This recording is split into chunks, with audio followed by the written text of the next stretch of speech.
A ação foi ajuizada por mim na época e depois de todo o trâmite, na época o juiz eleitoral entendeu que não havia elementos suficientes a configurar então a representação eleitoral e houve o recurso por parte do Ministério Público Eleitoral em que o Tribunal Regional Eleitoral, por quase unanimidade, acabou entendendo que havia razão a nossa tese e determinou então a cassação do prefeito e do vice-prefeito de Caseiros. O resultado foi 5-2? Foi 5-2. Foi isso. O que eu sei, pelas movimentações processuais que foram tentados, alguns recursos aqui que a gente tem próprios no direito para isso, foi tentado levar a Brasília, mas até esse momento não há um efeito suspensivo, não há uma decisão em contrário, então faremos as eleições agora no próximo domingo, então, para os novos candidatos que se habilitaram para o pleito que está por vir. Mas o que aconteceu na verdade? Houve a apreensão na sexta anterior, houve aquela movimentação, a ideia era entrar com uma outra ação em razão de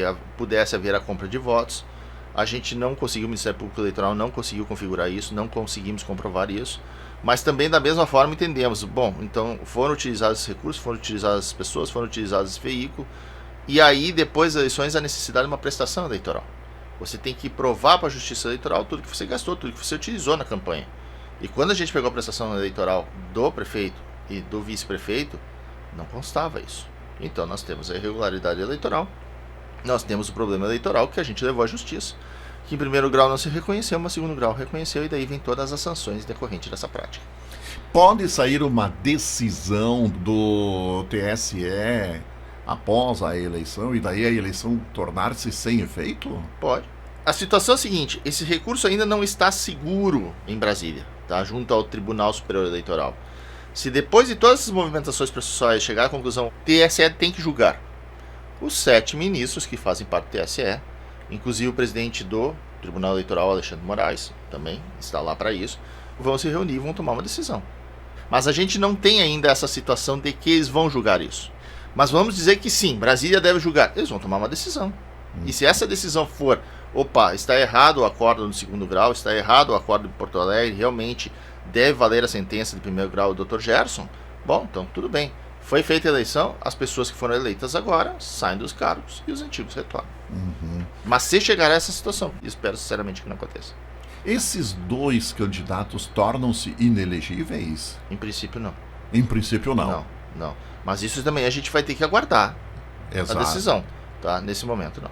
No caso, eles podem concorrer na eleição do ano que vem? Se não for declarar inelegibilidade, sim, pode. As eleições de domingo, doutor Henrique, quais as principais recomendações do Ministério Público Eleitoral? A eleição suplementar segue os mesmos ritmos e as mesmas formas que uma eleição comum. Então, a propaganda eleitoral, a única coisa que não houve aqui foi a propaganda de rádio e televisão, tá? Sim. Isso aí não teve. Mas há propaganda, então tem as limitações de som até o dia anterior. No dia não pode boca de urna, não pode aglomeração de pessoas, não pode... todas as vedações estão iguais, tá? Então não muda nada. O que a gente vai fazer diferente? Principalmente o Ministério Público Eleitoral. Como é só um município, aqui, né? Porque essas eleições suplementares, que o tribunal já marcou a data, nós temos mais 3 cidades que vão fazer no Rio Grande do Sul exatamente dia 5 de março. Não é só Caseiros. Mais 3, serão 4 locais, inclusive o pessoal do TRE, o presidente do tribunal vai a uma delas, a corregedora, se eu não me engano é a corregedora que vai vir aqui acompanhar as eleições ela vem toda a cúpula do TRE descerão para acompanhar essas eleições suplementares. O que a gente tem diferente, Ademar? Como é uma eleição única, nós estamos com um sistema de fiscalização bem mais eficiente agora. Eu estou conversando com a Brigada Militar, eu quero conversar ainda essa semana com a delegada de polícia aqui, a doutora Alessandra, tá? Para a gente fazer um reforço. A Brigada Militar estará mais efetiva no local e nós, do Ministério Público, a gente vai botar vários servidores em vários locais com filmadoras para ter a prova que a gente precisa. Então, como os Caseiros nesse ponto se resumem a 3 sessões eleitorais, as 2 dos colégios aí próximos, bem no centro da cidade, tá? E a outra mais afastada em direção a Passo Fundo, lá ainda na BR. Então fica muito mais fácil a nossa fiscalização. A gente vai estar monitorando. Somente 3 sessões eleitorais? Só 3 sessões eleitorais. Como são eleições suplementares, elas também seguem as mesmas formas.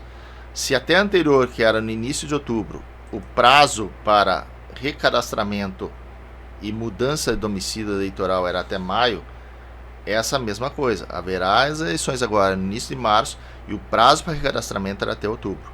Então o que está acontecendo no cartório eleitoral que a Silvana já me falou? O pessoal está querendo mudar o título. E não vai.